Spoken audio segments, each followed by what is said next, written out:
Hey guys, today we're gonna be ranking wide receiver ones, by the way. And we're gonna do the same format as the running back video, the quarterback video, and and the power ranking videos. Just go from a 1 to 32 format because it's again fun and it puts more like detail in. So let's just start. At number 32, we got Calvin Ridley. Honestly, not a great wide receiver. Like, he's not bad. He was good on the Falcons, and other than that, he was just mid. He's not good on the Titans. He is just overall mid. Now at 31, we got Khalil Shakir. He's ass, mainly because he plays for the Bills. But yeah, he's ass. Just ass. And then we got Terry McMillan at 30. Now, he could be potentially a very good wide receiver. And he could be higher on this list in the future. But for now, I am going to have him at 30. And who knows, at the end of the season, he could be at 20, he could be at 10, he could be at 5, or could be at the best receiver. Who knows? I don't think he's the best receiver, though. But I can definitely see him being high at the end of the year. Alright. Then we got Jacoby Miles. And what's Jacoby Miles? Oh, he is. Fuck. I forgot what he looked like for whatever reason. But skipping on that topic, we got Jacoby Miles. Jacoby Miles, it's not bad on the Raiders. Like, he's good. Okay, like he's a good wide receiver for the Raiders, but there is some other like better wide receivers out there that can probably do better than him. And the Raiders, already have like the greatest receiver room, and for whatever reason, Jacoby Miles is wide receiver 1. So, and then at number 25, we got. I think that's Jaden Reed. I think that is Jaden Reed. Yeah, I feel like Matthew Golden's going to be in this list in the future, but for now we do have not Matthew Golden. We have Jaden Reed. Jaden Reed is good. He's a good wide receiver. Not a good wide receiver. The Packers haven't got any good receivers since Davante Adams, and Matthew Golden could potentially be better. But for now, he's pretty shitty. Not gonna lie. And then we got at number 27, we do got Chris Olave. And there we go. Why am I struggling to see these receivers today? I legitimately struggled with that. Oh well. Anyways, so we got Chris Olave, one of the only good players on the Saints. If you see my running back video, you can clearly see that Alvin Kamara is pretty high. Chris Olave is pretty good, but just the problem is that he's just, he's like one of the only good spotlights on the team. And then at number 26, we do have Michael Pittman. Michael Pittman is kind of like the Chris Olave of the Colts. He's like, again, one of the only good players on that team, other than Jonathan Taylor. Jonathan Taylor's the best, but Michael Pittman's like the second best. And yeah, he's not really high in the rankings because there's a lot of good wide receivers in this list. There is. Alright, at number 24, we do got Marvin Harrison Jr. Yeah, we kind of he wasted his potential in Arizona. Now, Kyler Murray is the main reason about that, but he could be high on this list. He has a big year coming up for him, and I could see him being very, very good this season. So, that's why I'm going to put him at 25. He could be higher at the end of the season, though. I could see it. And then at number 23, we do got Zay Flowers. Zay Flowers is a good wide receiver.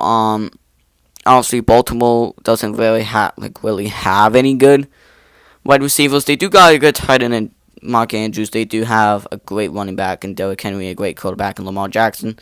They just tend to struggle with finding receivers. But Zay Flowers, it's not terrible. And then at number 23, we do got DJ Moore. DJ Moore, not bad. He's not bad. It's not all I have to say about him. He's not super crazy good, but he's just there, I guess. And then at 21, we got Courtland Sutton. He's not bad. He's fine, but the Broncos do very lack on offense a lot because like the receiver room and the running back rooms are not the greatest, but they're all improving and the defense is very good. And yeah, no, overall though, Courtland Sutton not very good, but still doable. And at 21 we do got Diggs. Diggs it's going to regress in New England. He's going to be bad, not bad, but he's going to go below 1,000 yards for a couple of reasons. A, he's playing for the Patriots. That's a reason. B, he's old. He's 31, 32. And C, he is coming back from an ACL injury. So I don't know if Dick's going to be the same. And apparently he was partying. And he's going to be a diva. And yeah, no, overall, the guy did very, he's going to... Yeah, no, he's not, Vikings Diggs anymore, or even, Texans Diggs. Nah, we're getting, Buffalo Diggs, just complete ass. Okay, that's kind of, actually, no, not gonna lie, that was kind of the dumb statement. Because Diggs in Buffalo was good, because Diggs carried Josh Allen before James Cook came around. Anyways, and then we got number 20, we got Garrett Wilson. Garrett Wilson is the most overrated wide receiver of all time. People glaze the fuck out of him. He got a mega contract. He's getting paid top 5 receiver money. Yeah. That's just dumb of the Jets to do it. Honestly. That was, overall, just terrible contract the Jets give to Garrett Wilson. Then at 19 we do have Jackson Smith and Jigma. And yeah, so Jackson Smith and Jigma is good. He's a good wide receiver. He was a wide receiver 2 and 3 for a long time in Seattle, but now he's finally stepping up that wide receiver 1 after DK Metcalf left and Tyler Lockett got released. So we could see him being very good, and Sam Darnold's going to target. They got Cooper Kupp. I forgot. Seahawks got Cooper Kupp, but we all know he's going to get injured, so I'm not really surprised about that. Then at number 18, we will have number 18 we will have Rashee Rice. Rashee Rice, good wide receiver. I don't think he's going to be playing for the Chiefs that much because then he got arrested and then he's going to get suspended for all of the bullshit he did a couple of off seasons ago. Yeah, but on the field though, he does pretty good. Puts up pretty good stats on the field. So yeah, honestly, he does pretty good stuff on the field. So not bad about that. 16, we got Jerry Jeudy. He did have a breakout season in Cleveland, and he could potentially get better in the future. But for now, we're gonna keep him at 17 because he is very good. And then at 16, we do got Brandon Ayuk.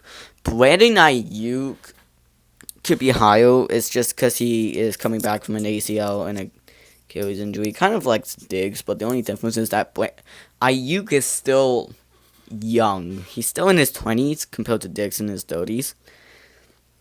So I can see a comeback season for Ayuk, but I'm not really confident in Ayuk. You know what I'm saying? So yeah. But oh well.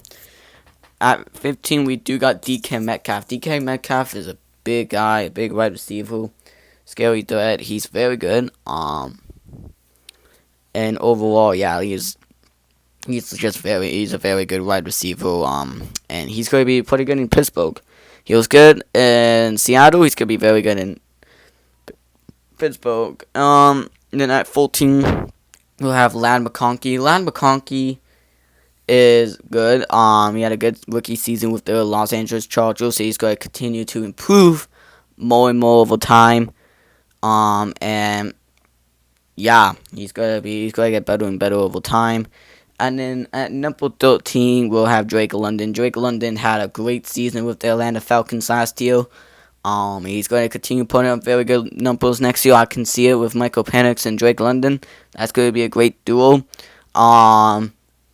So yeah, I see Drake London being, well, he's going to be at 13. And then at number 12, we do got Malik Nabers. Malik Nabers, he had a good rookie season. He had a lot of receptions. Overall, he's going to be a very good wide receiver for the New York Giants. And yeah, he's put up very good stats considering his quarterbacks were being Daniel Jones, Drew Lock, Tommy DeVito. I think that's it. Is that it? I think that's it. So overall, like, pretty good. And then now he's having a competent quarterback in Russell Wilson. He's gonna get throwing, like, he's going to get throwing balls too. We got Jameis Winston. He got Jameis Winston, but I don't think he's getting any playing time. And then he does have a young quarterback in Jackson Dart that can throw him a bunch of balls, and he's gonna be. That sounded fucked up. Oh well, whatever. But you know, overall he is going to be potentially good. Like, I could see in a couple of years Jackson Dart and Malik Nabers being very good, unless Jackson Dart's a complete bust and the Giants get like Archie Manning in like the 2027 draft. By the way, not 26. Anyways, at number 11 we will have Brian Thomas Jr. There he is. Oh my god, I forgot his face again. But Brian Thomas Jr. had a great rookie season in Jacksonville. Considering the state he was in, like again, Mac Jones was throwing him the ball for half the season. Yeah, we had Trevor Lawrence. Overall, not a good season for Jacksonville, but that was the only spotlight in Jacksonville was Brian Thomas Jr. having a great rookie season. I can see him continuing his very good season, especially now they got a young offensive-minded head coach in Liam Cullen. I could see Jacksonville being very good next year. Well, not very good. I see them being mid again. If you see my record prediction video, but overall, yeah, Brian Thomas Jr. pretty good. Then we got at number 10. We do got Puka Nacua. Puka Nacua is a very good young wide receiver. He was from like the fifth round, late round pick. Overall, it was a great pickup for the Los Angeles Rams. He's potentially gonna get better and better each year. And overall, yeah. At number 9, we'll have Nico Collins. Nico Collins is a very good wide receiver for the Houston Texans. And when Nico Collins was on the Texans last year, he had 2 very good wide receivers in Diggs and Tank Dell. So he didn't have to do that much, but they both got injured. Diggs is gone now. Tank Dell's still injured from his injury. So Nico Collins is basically the only wide receiver that can carry the Texans. Obviously, the Texans do got a young Cole that can help them. But right now, Tank Dell can carry this team. And then at number 8, we'll have Amon-Ra St. Brown. Amon-Ra St. Brown had a lot of good seasons with Detroit, especially since 2021 joining the league. He had multiple very good seasons. He had a very good season last year. Overall, Amon-Ra St. Brown, number 8, he's the top 10 wide receiver. And then at number 7, I will have Terry McLaurin. Terry McLaurin is he had a very good season in Washington last year. He was putting up decent stats in Washington with very shitty quarterbacks. Like, they had a lot of bad quarterbacks. Like, they had like Sam Howell, Carson Wentz, Ryan Fitzpatrick, some other quarterbacks I can't think of the top of my head. And he still put up pretty good stats. But when Jaden Daniels came, ball went off. He went off. And overall, just great performances. And then at number 6, I will have Mike Evans. Mike Evans is good. He's a good wide receiver, very good. His age is catching up to him. It doesn't matter though. He's putting up 1,000 yards every year. At the end of his career, when he retires, he is going to be, in my books, a top 5 wide receiver. Okay. People underestimate Mike Evans a lot. Again, he's a Super Bowl champion. He's been loyal with the Buccaneers since the start of his career. He's had 11 straight 1,000-yard seasons. Never had a season below 1,000 yards. This guy is just amazing. And even before Baker Mayfield came, because Baker Mayfield's basically been one of the only good quarterbacks since Mike Evans joined, he had to work with a 40-year-old Tom Brady, a 40-year-old washed-up Tom Brady. And then he had to work with a turnover machine in Jameis Winston. Now he did put up really good stats, but Jameis Winston, it's a turnover machine. And he had to play even shit. He had to work with even more shittier quarterbacks before Jameis Winston. And this guy can still find a way to put up 1,000 yards. And even when Mike Evans was injured last year, he still found a way to get 1,000 yards. This guy is unstoppable.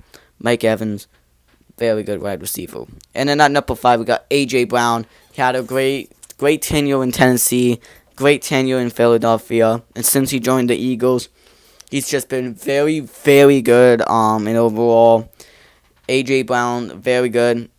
He is getting a little bit older though, but it doesn't matter. He's still putting up very good numbers. And then at number 4, we will have CeeDee Lamb. CeeDee Lamb, got injured at the end of the season. He didn't really have he